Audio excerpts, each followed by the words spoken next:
गया उस तरह से प्रत्यय भी है। उपसर्ग शब्द के शुरू में लगकर उसके अर्थ में परिवर्तन कर देता है। ठीक उसी प्रकार से प्रत्यय इस शब्द के अंत में लगकर वो उसके अर्थ को बदल देता है, एक नया अर्थ बनाता है, नया शब्द बनाता है। वही क्या है? प्रत्यय। प्रत्यय पढ़ने के लिए आपको पहले समझना होगा कि आखिर प्रत्यय है क्या। उसका परिभाषा हमने दिया है, जब कभी आप भूल जाए इस परिभाषा को याद रखेंगे। तो ये शब्द किसी शब्द के अर्थ में जुड़कर नए शब्द बनाते हैं, प्रत्यय कहलाते हैं। जैसे एक छोटा सा एग्जाम्पल है भू प्लस कर, भूता। ठीक है, कर लीजिए भू प्लस कर भूता। ठीक है, संस्कृत में आपको ये 5 प्रत्यय पढ़ने हैं। पहले पूरा संस्कृत प्रत्यय है, वेदांत, कर्तव्य, नीच और स्त्री। ये सभी पढ़ लेने के बाद प्रत्यय आप आसानी से समझ पाएंगे। संस्कृत में सूक्त, तभी स्त्री पढ़ने से आपका प्रत्यय बन जाएगा।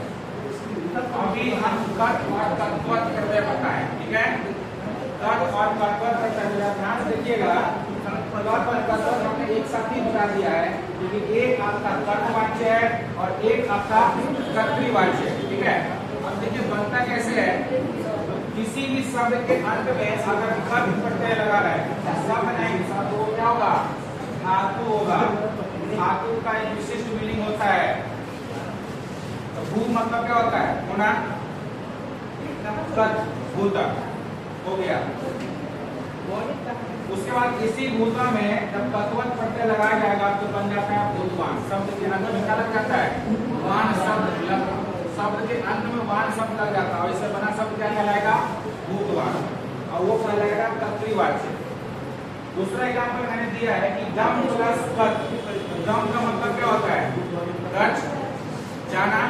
इसका एक अर्थ है कि नहीं है? उसके लास्ट में कौन सा प्रत्यय लग गया? कत प्रत्यय। तो क्या बन गया? गता, मतलब गया। समझे? उसके बाद हाँ, तो गम मतलब होता है जाना, कत लग गया तो हो गया गता। यहाँ से क हटा दिया तो लगा दिया। ठीक है,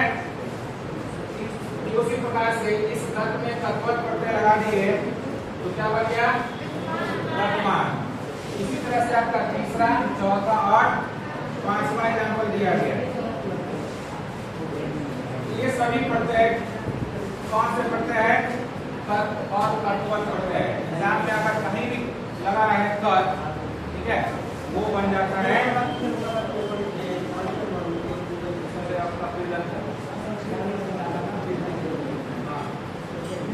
ऑब्जेक्टिव में आते हैं सब।